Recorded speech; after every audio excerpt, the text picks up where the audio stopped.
महलों की बेटी का गरीब ससुराल।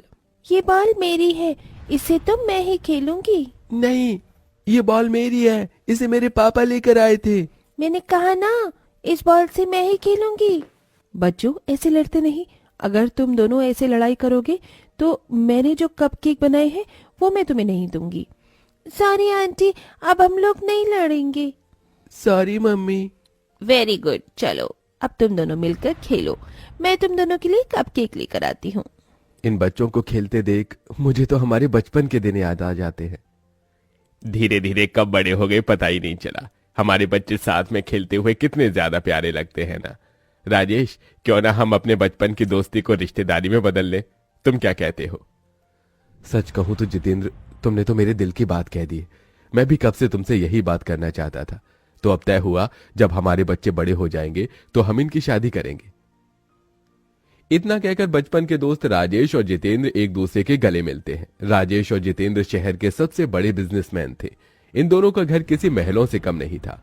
अपनी दोस्ती को रिश्तेदारी में बदलने के लिए दोनों अपने बच्चों का रिश्ता तय कर देते हैं। ऐसे ही समय गुजरता रहता है और दोनों बच्चे एक दूसरे के साथ हंसते खेलते बड़े हो जाते हैं।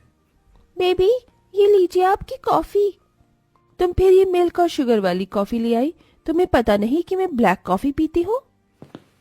क्या हुआ आराधना बेटा, तुम्हारा मूड क्यों ऑफ है? माँ, आपने ये कैसी नौकरानी रखी है?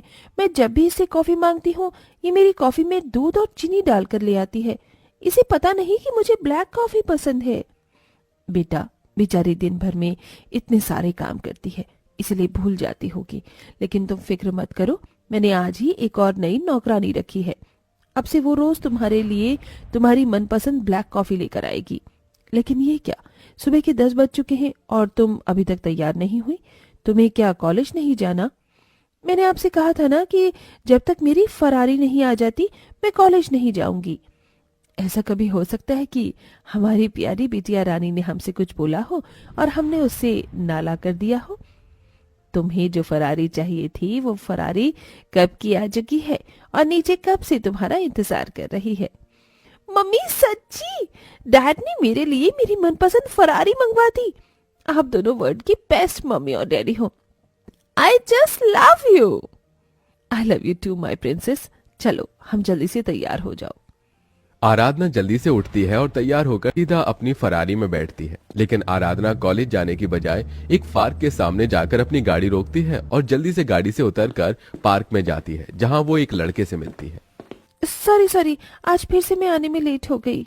प्रिंसेस आराधना, इसमें कौन सी नई बात है? ये तो आपको रोज का काम है। सॉरी बाबा, आप कितना गुस्सा करोगे? प्लीज मुझे माफ कर दो। सॉरी। ठीक है, माफ किया, लेकिन अगली बार से लेट मत होना। यह लड़का कोई और नहीं बल्कि अरमान था, जिससे आराधना के माता पिता ने बचपन में आराधना का रिश्ता तय किया था। अरमान, अब तो मेरी पढ़ाई भी पूरी होने वाली है। क्यों ना अब हम जल्दी से अपने मम्मी डैडी से बात करके शादी कर ले।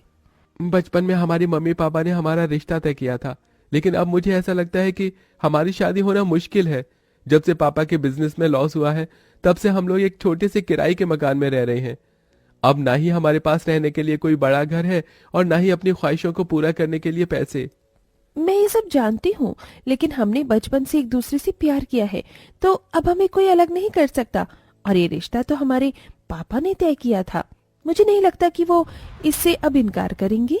जहां अरमान और आराधना के बचपन की दोस्ती प्यार के रिश्ते में बदल गई थी और दोनों एक दूसरे के बिना नहीं रह सकते थे, वहीं अब तो आराधना की भी पढ़ाई पूरी होने वाली है, तो क्यों ना अब आप राजेश भाई साहब से बात करके बच्चों की शादी का मुहूर्त निकलवाइए।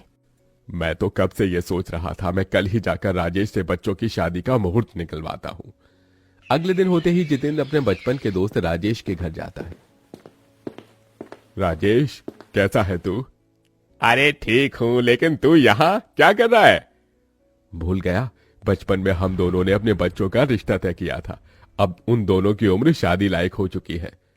अब बता, कब भेज रहा है अपनी बेटी को मेरे घर की बहू बनाकर? मेरी बेटी तेरे घर की बहू बनेगी, भूल मत। ये रिश्ता मैंने तब तय किया था जब तू मेरी तरह अमीर था। अब तो मेरे घर के नौकर से भी ज्यादा गरीब है। तुझे क्या लगता है अब मैं ये रिश्ता कर दूंगा? राजेश की बात सुन जितेंद्र का दिल टूट जाता है। वहीं आराधना को जैसे ही ये बात पता चलती है। मम्मी पापा, मैं अरमान से प्यार करती हूँ और उससे शादी करना चाहती हूँ। आपने ही तो बचपन में मेरा रिश्ता अरमान से तय किया था, तो अब क्या प्रॉब्लम है? तू कहीं पागल तो नहीं हो गई है? पहले की बात अलग थी, जब वो लोग हमारी तरह अमीर थे, लेकिन अब वो लोग बहुत गरीब हैं। मैंने अरमान से प्यार किया है, मैं उसके साथ में सूखी रोटी खाकर भी जिंदगी गुजार सकती हूँ। तुझे उससे शादी करनी है तो हमसे सारे रिश्ते नाते तोड़ने होंगे। गरीबी की ठोकर लगकर यह जमीन पर गिरेगी ना, तो तब जाकर इसे अपनी गलती का एहसास होगा। आराधना अपने माँ बाप से रिश्ता तोड़कर अरमान के पास चली जाती है, जिसके बाद अरमान और आराधना मंदिर में शादी कर लेते हैं। आराधना बहू, हम गरीब जरूर हैं, लेकिन हम तुझे कभी भी अपने माँ बाप की कमी महसूस नहीं होने देंगे। आज के बाद हम तेरे माँ बाप हैं और तू हमारी बेटी। एक बहू के लिए इससे बड़ी और क्या बात हो सकती है, जब उसकी सास ससुर उसे अपनी बहू नहीं बल्कि बेटी समझे। आराधना ने अपने प्यार के लिए सब कुछ कुर्बान कर दिया था, लेकिन उसे यह नहीं पता था कि एक गरीब की जिंदगी जीना कितना मुश्किल होगा। ये चूल्हा क्या है? कब से कोशिश कर रही हूँ, लेकिन जल ही नहीं रहा। खास खास कर मेरे सीने में दर्द शुरू हो गया है। आराधना बहू, तू यहाँ चूल्हे के पास क्या कर रही है?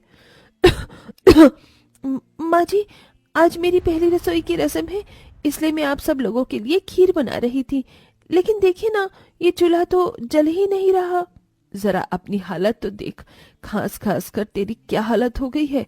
तू जा, मैं तेरे लिए खीर बना देती हूँ। दीप्ति आराधना को चूल्हे के पास से हटाकर उसके लिए अपने हाथों से खीर बनाती है और उसे अपने हाथों से खिलाती है। समय बीतने के साथ साथ आराधना अपनी सास को देख रेख कर धीरे धीरे घर के कामों को जान रही थी और अब बेचारी भी घर के कामों को करने की कोशिश करती है। इस गोबर में से कितनी ज्यादा गंदी बदबू आ रही है, लेकिन मुझे ये उपले तो बनाने ही होंगे। आराधना नाक पर कपड़ा बांधकर गोबर से उपले बनाती है। अब आराधना जैसे ही घर के अंदर जाने लगती है कि तभी गोबर पर पैर रखने की वजह से फिसलकर सीधा नीचे गिर जाती है। आराधना के चिल्लाने की आवाज सुन दीप्ति और जितेंद्र भी वहां जाते हैं। मेरी कमर। अरे क्या हुआ आराधना बहू, तू ठीक तो है ना? हाँ पिताजी, बस वो मैंने देखा नहीं कि नीचे गोबर रखा है, इसलिए मैं उस पर पैर रखते ही फिसल गई। मैंने कहा था ना कि तू ये सब काम मत कर, लेकिन तू है कि मेरी सुनती ही नहीं। दीप्ति जितेंद्र दोनों मिलकर आराधना को उठाते हैं और अंदर ले जाकर उसके पैर पर दवाई लगाने लगते हैं। माँ जी, ये आप क्या कर रही हैं?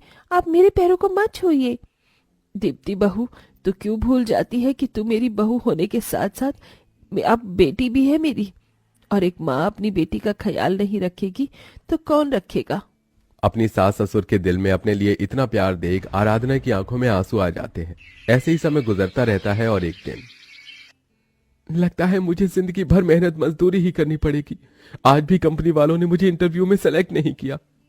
मैं जानती हूँ आप बहुत ज्यादा परेशान हैं, लेकिन आजकल के समय में जॉब मिलना बहुत ज्यादा मुश्किल है। आजकल तो बस अपना बिजनेस ही सबसे अच्छा काम है, तो क्यों ना हम लोग भी एक बिजनेस शुरू करें। आजकल फूड ब्राइटनेस बहुत ज्यादा अच्छा चल रहा है, ऊपर से माँ जी तो इतना अच्छा खाना बनाती हैं। हम चाहे तो अपने फूड बिजनेस का एक छोटा सा स्टार्टअप कर सकते हैं। तुम्हारी बात ठीक है, लेकिन इसके लिए हमें पैसों की जरूरत होगी और हमारे पास तो एक फूटी कौड़ी भी नहीं है। आप फिक्र मत कीजिए, ये सोने का लॉकेट मुझे मेरी मम्मी ने दिया था, हम इसे बेचकर अपना फूड बिजनेस स्टार्ट कर सकते हैं। अपने ससुराल वालों के लिए आराधना अपनी माँ का दिया हुआ सोने का लॉकेट बेचकर पैसे ले आती है, जिसके बाद अब सभी लोग मिलकर अपना एक छोटा सा फूड बिजनेस स्टार्ट करते हैं। समय बीतने के साथ साथ इन सभी का फूड बिजनेस अब धीरे धीरे बढ़ने लगता है और सिर्फ 6 महीना में ही इन लोगों की मेहनत रंग लाती है और अब इनके पास काफी सारे होटल और रेस्टोरेंट भी होते हैं। वहीं जब ये बात राजेश और ज्योति को पता चलती है तो उन्हें भी अपनी गलती का एहसास होता है।